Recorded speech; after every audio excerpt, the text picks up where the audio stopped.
爸爸，你以前唔係成日搞活動嘅咩？點解而家唔搞啊？爸爸搞得多都會攰噶嘛，所以而家咪唔搞咯，係咪？大佬，你諗唔諗住上校慶裝啊？有時間都要嚟追翻啲 GPA 啦。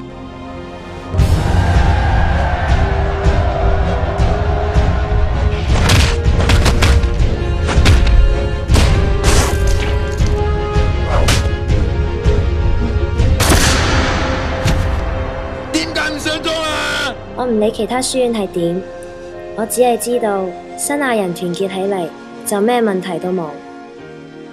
我知而家時勢唔好，你係咪好應該做翻啲嘢？睇住新亞校慶突然退咗，你仲有冇霸氣㗎？你有本事就係揾老師搞好校慶佢，揾100個，揾1000個。貴様の名前は？我只不過係一個新亞人。